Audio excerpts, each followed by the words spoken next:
Bom dia, meninas. Bem-vindas a mais uma semana do nosso devocional Manhã com Ele. Muitas expectativas para o que o Senhor vai fazer nessa semana, porque o Senhor sempre faz, né? Além do que a gente pede ou imagina. E eu creio que essa semana não será diferente. Bem-vindas para mais essa semana, né? E essa semana nós vamos falar sobre as parábolas do Senhor Jesus. E para começar, vamos fazer um período de oração. E hoje eu vou trazer a palavra aqui nesse primeiro dia. E, e nós vamos falar sobre a parábola do filho perdido, do filho pródigo, né? Que é conhecido. Lá em Lucas 15. Se vocês quiserem ir abrindo, tá? Então eu vou fazer um momento de oração para a gente apresentar o Senhor. Senhor nosso Deus, nós te agradecemos, ó Pai, por mais um dia, por mais um devocional que está se iniciando, Pai. Obrigada, Senhor, por essa oportunidade de aprender mais de Ti, de aprender da Tua palavra juntamente com essas mulheres tão abençoadas, ó Pai. Eu te louvo, Senhor, pela vida de cada uma delas, pela saúde, pelo despertar das Tuas filhas, ó Pai. Que em nome do Senhor Jesus, o Senhor venha fluir, Pai, nessa manhã, o Senhor venha fluir através da minha vida, Pai, que eu consiga passar para as Suas filhas aquilo que o Senhor deseja, Pai, somente aquilo que o Senhor deseja.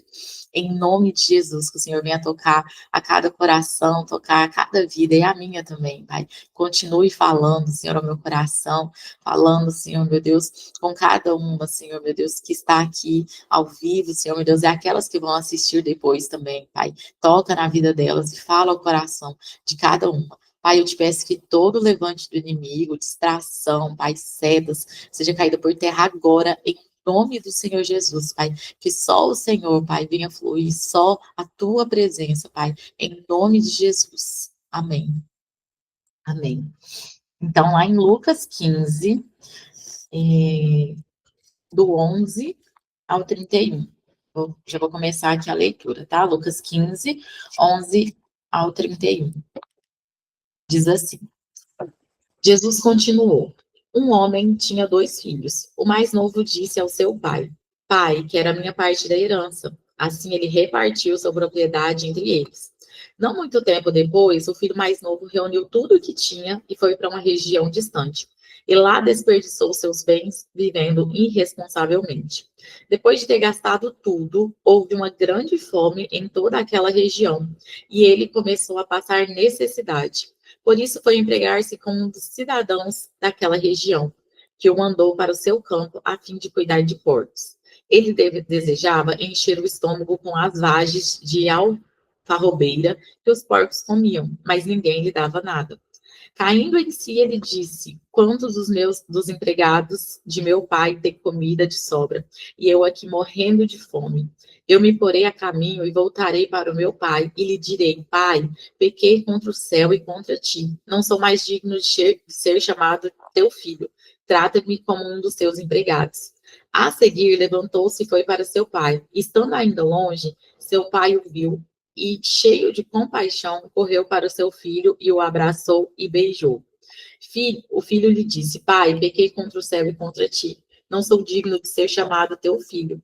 Mas o pai disse aos seus servos: Depressa, traga a melhor roupa e vista nele. Coloque um anel em seu dedo e calçados em seu pé. Tragam um novilho gordo e matem-no. Vamos fazer uma festa e alegrar-nos, pois este meu filho estava morto e voltou à vida. Estava perdido e foi achado. E começaram a festejar o seu regresso. Enquanto isso, o filho mais velho estava no campo. Quando se aproximou da casa, ouviu a música e a dança. Então chamou um de seus servos e perguntou: O que está acontecendo? E este respondeu: Seu irmão voltou e seu pai matou um novilho gordo, porque o recebeu de volta são e salvo. O filho mais velho encheu-se de ira e não quis entrar. Então seu pai insistiu com ele, mas ele respondeu ao seu pai: Olha, todos estes anos tenho trabalhado como um escravo ao teu serviço e nunca desobedeci às tuas ordens. Mas tu nunca me deste nenhum cabrito para eu festejar com meus amigos. Mas quando volta para casa este teu filho, que esbanjou dos teus bens com as prostitutas, Com as prostitutas matam um novilho gordo para ele, disse o pai: Meu filho, você está sempre comigo. E tudo que eu tenho é seu. Mas nós tínhamos que celebrar a volta deste teu irmão e alegrar-nos com ele, porque ele estava morto e voltou à vida. Estava perdido e foi achado. Deixa eu só aceitar alguém que está querendo entrar aqui.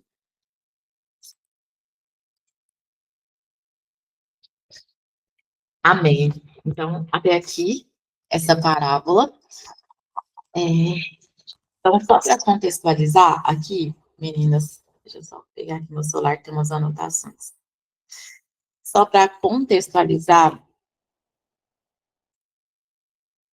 essa parábola, o Senhor Jesus, ele conta quando ele estava ensinando e conversando com pecadores.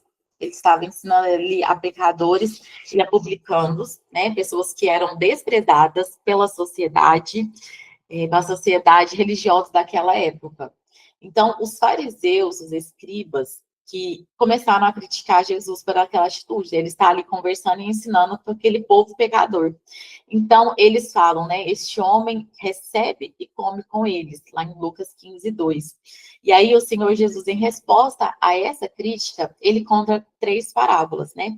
Ele fala sobre a ovelha perdida, sobre a dracma e termina com essa parábola do filho pródigo. Então, o Senhor Jesus, ali, naquela conversa, contando essas parábolas, ele queria mostrar para os pecadores e para os publicanos que Deus é um Pai misericordioso, disposto a receber aquele que se arrepende. Também ele estava ensinando que ninguém está longe demais que não possa ser restaurado.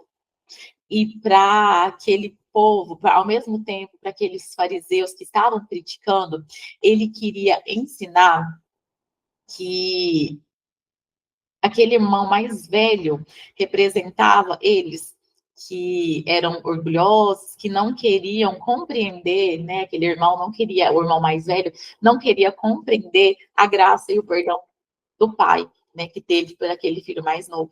Então, o Senhor traz essa parábola para trazer esse ensinamento para aquele povo que estava ali, aqueles pecadores e também aqueles fariseus que não entendiam essa graça e o perdão de um pai. Mas para hoje, né, o que o Senhor tem a nos ensinar, né? Ele deixou essa parábola para ensinar aquele povo naquela época, mas ele deixou essa parábola também para ensinar nós nesta manhã, todo mundo que lê essa palavra. Né? Então, aqui eu separei 5 pontos. E o primeiro ponto sobre essa parábola é sobre o coração que se afasta da presença. Aqui a Bíblia diz que o filho mais novo, ele chega ao pai e pede parte da herança. Ele pede antes do pai partir, o que não era algo costumeiro, né? Você pegar uma herança antes do pai morrer, né? Ele pede aquela herança, pega tudo, e a Bíblia diz que ele desperdiça de forma irresponsável, vivendo de qualquer forma. Então, aqui a gente entende que ele pega a bênção, ele fala assim, pai, eu quero a minha herança, eu quero a minha bênção, mas eu não quero a sua presença. Eu quero pegar essa bênção e eu vou para longe, gastar tudo o que tem, do jeito que eu bem entender.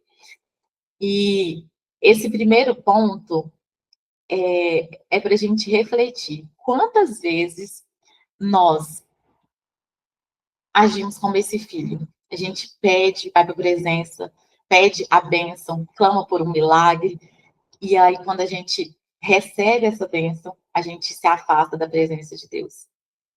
Quantas vezes nós fazemos isso? Pega a bênção, fala, não, dessa vez vai ser diferente, o Senhor me abençoa, porque eu vou fazer, eu vou realizar, e aí o Senhor nos abençoa, e a gente vai para longe da presença dele. Quantas vezes, não só para aquele filho, mas quantas vezes nós, mulheres, né, a gente age, tem essa atitude como esse filho, pega a bênção e vai para longe da presença. Promete uma mudança, né? Promete que não vai ser diferente, eu vou continuar no caminho. E aí, quando vocês vê, a gente tá lá, longe. Isso já aconteceu comigo também. E muitas das vezes a gente, quando tem várias músicas, né, e várias frases que as pessoas falam, né? Quando tudo tá bem, a gente tá ali. Aí depois, quando acontece alguma coisa, a gente corre para Deus, né? E o Senhor, ele é misericordioso e ainda vem em resposta e nos dá a presença dele novamente. Mas para a gente refletir, né? Será que a gente. Será não, né? O melhor é estar na presença do Pai. Que apesar de achar que não temos nada, é o lugar mais abençoado, né? Que tudo que ele tem é nosso. Então, aqui a Bíblia diz que aquele filho pega tudo e vai para longe, gastar com tudo. E aí a gente entra aqui no segundo ponto, que aqui a Bíblia diz que ele vai, aproveita, né, gasta tudo, e aí, de repente, vem a escassez, que é a consequência do pecado. Essa escassez, né, aqui a Bíblia diz que há uma grande fome, né, em toda aquela região onde ele estava. E ele começa a passar necessidade. Por isso ele foi se entregar ali como cidadão ali daquela região e vai começar a cuidar de porcos. Então ali quando chega a fome, ele começa a passar necessidade a ponto de desejar comer a comida que os porcos comiam. E aí ali nesse momento de escassez, né, que o Senhor às vezes permite que a gente passe por certos momentos para que a gente venha valorizar e entender quem é Deus, entender como é viver na presença daquele que é dono de tudo. Então, o pecado daquele homem, né, gera uma consequência. Todo pecado, ele tem uma consequência. E aquele homem ali, naquele momento de escassez, ele entende a que ponto ele chegou, né? Ele cai em si ali. Ali a gente entende também, com essa escassez, que ele, ele entende que ele tem um vazio espiritual. A gente consegue ver que aquele homem ele era feliz, mas quando ele vai para longe da presença, ele encontra um período de escassez e um vazio espiritual. Ele quer se alimentar ali daquela comida, mas aquela comida, ali a Bíblia diz que ninguém o dava nada, porque aquela escassez, aquele vazio espiritual, na verdade, ele representa um vazio espiritual, porque ele estava na presença e aí ele sai da presença e aí ele sente esse vazio, que é o que realmente acontece quando nós saímos da presença de Deus. Né? Só o Senhor pode preencher o vazio, pode saciar a nossa fome, a nossa sede. E quando ele sai, ele encontra nesse retrato, nesse estado de vazio espiritual, longe do Pai. E quando ele encontra nesse lugar, ele se arrepende. E aí vem o terceiro ponto, né? O arrependimento e a decisão de voltar. Aqui diz a Bíblia, no versículo 17, caindo em si, depois dessa escassez, né? Às vezes é um método, né, dessa escassez que o Senhor usa para que a gente para que nós possamos perceber a distância que a gente cria dele, né? Então, ele cai em si. E aqui é o ponto, né, da virada, que ele cai em si, né, e se arrepende. Aqui ele relembra das coisas que ele vivia enquanto ele estava na presença do pai. Ele fala assim, nossa, os empregados, né, do pai ali come. Ele desejava comer aquela comida que os empregados comiam, porque eles eram bem, eles eram melhor tratados do que ele estava ali longe da presença do pai. Então, ele se arrepende, e aqui diz que ele fala: eu vou me colocar de pé e irei ter com meu pai. Então, ele levanta, né, aqui o arrependimento verdadeiro, né, não é só sentir a culpa. Nossa, eu me arrependo de ter acontecido isso. Mas fica na mesma. Ele não, né? O arrependimento verdadeiro é tomar uma atitude. Ele se arrepende, ele cai em si, se arrepende do que fez e toma uma atitude de voltar.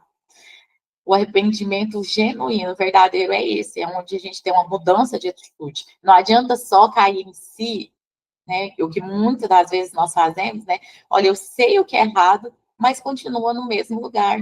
Sabe que é errado essa prática, O Senhor fala, filho, quantas vezes, muitas de nós já escutamos palavras, vai para uma igreja, escuta um devocional como esse, como os das outras semanas, e o Senhor confronta, fala, e aí vem um arrependimento ali, mas não é um arrependimento genuíno, porque não há mudança. E o arrependimento genuíno precisa de mudança, precisa de um posicionamento, de nós levantarmos e falar, não, agora vai ser diferente, eu vou chegar e vou pedir perdão ao Pai e vou ter uma mudança de atitude. Muitas das vezes a gente vem só alimenta, e o alimento, ó, daqui a pouco essa palavra já não faz mais efeito. Lá no livro de Tiago, né, diz que a gente não deve ser como aquele homem que contempla a imagem ali no espelho e depois sai e já não lembra mais de como estava aquela imagem, né, no espelho. Mas que a gente precisa pegar essa palavra e ter um arrependimento genuíno, voltar como aquele homem, né, voltar para aquele lugar onde nós perdemos a presença. Aquele homem sabia exatamente aonde ele deveria voltar. E eu e você, aonde nós precisamos voltar e corrigir. Aonde foi que nós erramos, que a gente precisa ter essa mudança de posicionamento. Que há tanto tempo o Senhor tem batido nessa tecla. Filha, é por esse caminho. Filha, é isso. E nós temos silenciado a voz do Senhor. Mas que hoje nós possamos cair em si e ter o arrependimento genuíno, colocar no caminho e voltar para o Pai, né? E falar, Pai, eu pequei contra ti, eu não sou digno de ser chamado filho. Ele diz dessa maneira. E aí que ele levanta e vai ao encontro do Pai. Acho interessante aqui também que ele fala, né?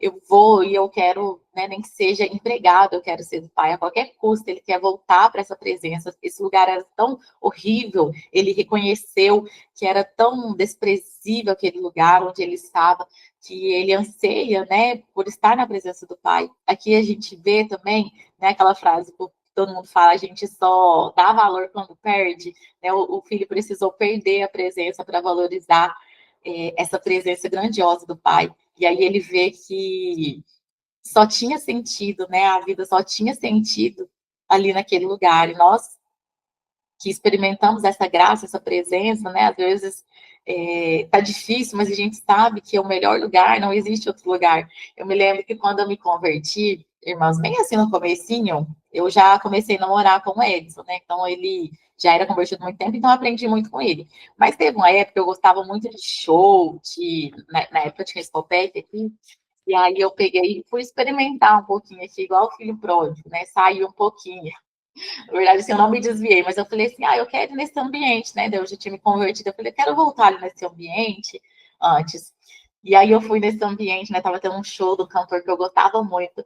E aí, no momento do show lá, eu via o pessoal bebendo ali, curtindo o show. E o pessoal, levanta a mão e faz isso e tal. Aí eu pensando assim, recém-convertida, né? Pensava, eu levantar a mão, eu não só levantar a mão para Deus, né?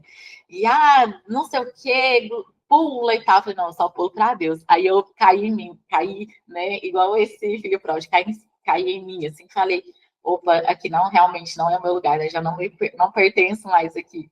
Mas às vezes o Senhor vai permitir, né? Que às vezes a gente fica um pouquinho revoltada. Nossa, no mundo parece que era bem melhor. No mundo eu não passava esse tanto de luta. É só ir para a igreja, vem, começa as lutas, começa a dar tudo errado. Mas aí a gente entende que lá no mundo é muito, assim, 1000 vezes pior, como aconteceu aqui com o filho, né? E esse filho, ele pega e vai ao encontro do pai, ele toma essa atitude, né? E aqui a Bíblia diz que o pai, né, o pai já o vê de longe, que esse amor do nosso Deus, né, ele aqui diz que ele já vê correndo de longe e corre ao encontro do seu filho. Aqui a gente entende que esse pai, ele esperava por aquele filho, né? Ele olha assim no horizonte e já vê o filho vindo. Então, isso para os nossos dias, né? O pai, ele espera por aquele filho, ele espera por nós, ele espera para aquele filho que se desviou dos caminhos, que foi para longe, ele espera por você, espera por mim. O pai com essa grande misericórdia que representa aqui, né? Ele espera aquele filho, o abraça e beija. Ele vem com essa misericórdia, com esse favor merecido, né? E muda totalmente, né, as expectativas daquele filho, porque a expectativa dele era ser entregado, mas o pai vem, o abraça, o beija, e nem assim quer explicação, né? Ele só quer o filho de volta. E é isso que o Senhor Jesus, ele deseja de nós, né? Ele deseja que nós corremos para a presença dele, porque ele está com os braços abertos para receber, para perdoar. E a Bíblia diz, né, que quando nós nos arrependemos e confessamos os nossos pecados, ele já não lembra de mais nada. E é isso que o Pai sempre faz conosco, quando nós nos arrependemos, ele vem nos dar abraço, e a gente entende que não há nada que nós façamos, que não existe perdão. Em Cristo há perdão. E ele vem, abraça aquele filho, e ele nem deixa ele terminar o discurso, né? Já cobre com graça. E aqui ele faz três coisas, o pai aqui, né? Ele dá a melhor roupa, que significa, né, restaurar a dignidade. Aqui a Bíblia diz em Isaías 61:10, que Deus cobre a nossa vergonha com vestes de justiça. Ele dá novas roupas para aquele homem. E ele dá também o anel, né, que é um símbolo, né? Ele dá um anel, é um símbolo de autoridade e compromisso. O pai o coloca novamente na família. Filho, você estava perdido, mas você voltou e aqui tem o seu lugar continua aqui. E o Senhor fala para mim e para você, o seu lugar continua aqui. Basta você se levantar e vir até mim. O seu lugar está aqui, ainda é tempo. E o terceiro, o Senhor dá as sandálias e calça as sandálias nele. Aqui, os escravos, né, eles andavam descalços. E aqui, colocar a sandália diz, você é meu filho, e não um servo, um empregado, um escravo.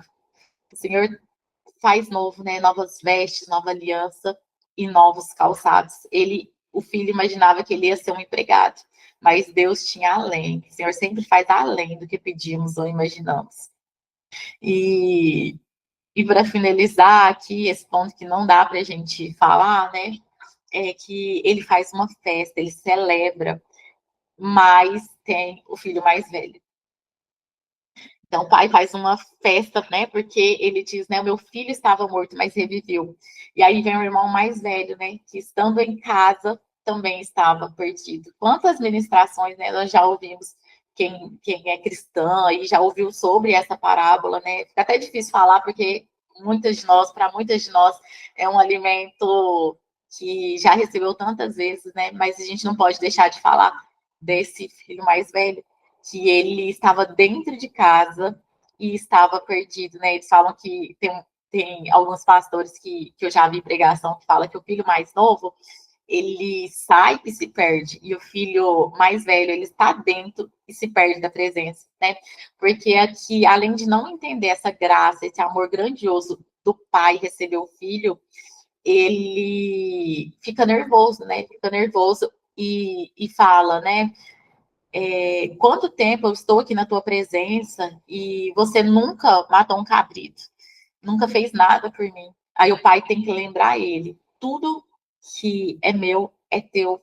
Quantas das vezes nós estamos também nesse lugar de eu tô aqui nessa presença, tô aqui tanto tempo e nada acontece, tô aqui tanto tempo servindo a Deus na igreja, na mesmice, na mesma coisa, e nada acontece, chega uma pessoa nova e já vira missionário, já vira presbítero, e eu nada, eu não tenho um cargo, não tenho nada. Mas por que será que isso acontece? É porque nós estamos perdidos ali na presença. A gente está na presença, mas não desfruta daquilo que o Senhor tem para nós, daquilo que Ele nos deu, das bênçãos que é dele, é minha e sua também, porque nós somos filhos. E às vezes a gente esquece, né, dessa identidade nossa de filhas e filhos. E muitas das vezes a gente não entende o que o Senhor faz com os nossos irmãos, o perdão, a misericórdia que o Senhor tem para com os outros, porque às vezes a gente está tão cego, e essa é a palavra, né, cego. Aqui o filho fala assim, eu trabalhava como escravo, né? Ele fala assim, eu trabalho como escravo e não tenho nada. Mas o Senhor não chamou ele, não chamou nós para isso muitas das vezes. Assim, olha, eu faço para Deus, eu não tenho nada. Mas o Senhor não quer esse tanto fazer, fazer, fazer. O Senhor quer o Senhor quer nos dar a presença dele, quer que nós sejamos íntimos dele. E às vezes a gente tem buscado de forma diferente, como esse filho.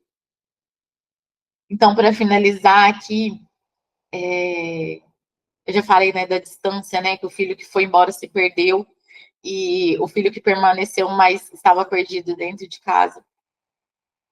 E ambos precisavam, né, de um arrependimento e graça. E o pai continua esperando de braços abertos. Talvez nós, talvez nós estamos longe, né, tentando viver do nosso jeito, de qualquer forma. Mas aqui a gente entende que o pai nos espera. Ou talvez você está perto, servindo, mas sem alegria, sem entender que é filha, e hoje o pai nos lembra que nós somos filhas e tudo que ele tem é nós. Nós podemos desfrutar dessas bênçãos. E, e só para finalizar, que nós não possamos, que nós não venhamos esquecer que há perdão, há misericórdia disponível para nós. Que nós podemos se arrepender hoje, levantar e voltar. E o Pai, ele está esperando para nos dar vestes novas, calçado, uma aliança e mais. Se alegrar, festejar, porque ele anseia esperando por mim e por você. Amém? É isso, meninas. Vou passar com essa parábola. Vou fazer aqui o momento da oração. Se alguém quiser falar alguma coisa, depois pode abrir o microfone, tá? Vamos finalizar. Senhor, meu Deus, obrigada, Pai, por essa palavra, Senhor. Obrigada por nos relembrar, Pai, do teu amor, dessa graça, Pai, dessa misericórdia tão grandiosa que o Senhor tem. Pai, obrigada, Senhor, meu Deus, por nos salvar, por nos libertar, Pai. Obrigada, Senhor, pela vida de cada uma dessas mulheres, ó Pai. Eu oro, meu Deus, para aquelas também que estão escutando, Pai, nesse vídeo salvo, Pai. E se o Senhor, Pai amado, tem um propósito na vida dela, Pai, se ela se encontra perdida, Pai, eu oro que agora o fluir do teu Espírito venha sobre ela, Pai, que ela mude a atitude e corra para os teus braços, Pai. Que o Senhor alcance a vida dela, Pai, a vida dele que assistir agora, Pai, e que haja salvação, Pai, que haja mudança, que haja libertação em nome de Jesus, ó Pai, e que a alegria do Senhor venha encher essa vida agora, em nome de Jesus. Pai, nós sabemos que nós temos um Pai, e muitas das vezes nós esquecemos disso, Pai. Não permita que o inimigo tire, Senhor, meu Deus, essa verdade dos nossos corações, Pai. Em nome de Jesus, Pai, que nós possamos sempre lembrar que nós somos filhas do Rei, herdeiras de Ti, Pai. Que nós não possamos esquecer disso, dessa verdade, Pai. Que nós somos filhas preciosas, Pai. Filhas amadas por Ti, Pai. O inimigo não tem poder em nome de Jesus, Pai. Eu declaro sobre isso, sobre a mente. Nós vamos sempre lembrar que somos filhas amadas, herdeiras de Cristo, de um Pai que zela, que cuida, que nos ama, que está sempre disposto a nos receber e se alegra, festeja por aquele filho que estava perdido, mas voltou a viver, Pai. Que essa verdade nunca saia dos nossos corações, Pai. E que nós possamos, Senhor, viver na tua presença, em nome de Jesus. Nós sabemos que o melhor lugar, Pai, é na tua presença, Senhor. O melhor lugar, mesmo em meio às dificuldades, Pai, mesmo em meio às lutas, o Senhor permanece conosco, o teu amor, a tua alegria, a paz que excede todo o entendimento. É o melhor lugar para se estar, Senhor Jesus. É o melhor lugar que nós possamos sempre reconhecer isso, Pai. Em nome de Jesus, abençoa a semana, Pai. Essa semana de devocional, abençoa a vida de cada uma dessas tuas filhas, ministrantes, que vão ministrar no decorrer dessa semana, Pai. Que o Senhor flua através da vida delas. Que o Senhor nos dê uma semana abençoada, tranquila, Pai. Que o Senhor guarde a vida de cada uma dessas mulheres ao entrarem, ao saírem nos serviços, a vida dos filhos, dos esposos, em nome de Jesus, Pai. Que a tua bênção esteja sobre os nossos lares. É o que eu te peço em nome de Jesus. Amém. Amém. Amém, meninas. Vamos tirar a nossa fotinha. Se alguém quiser falar alguma coisa, pode falar, meninas.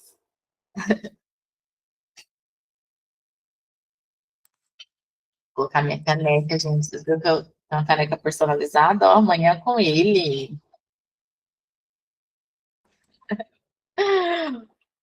Ó, vai ter a foto, hein? Deixa eu ver aqui. Vai. Mais uma. Ai, eu esqueci de colocar para gravar. Mas é isso, meninas. Um beijo. Até amanhã, se Deus quiser.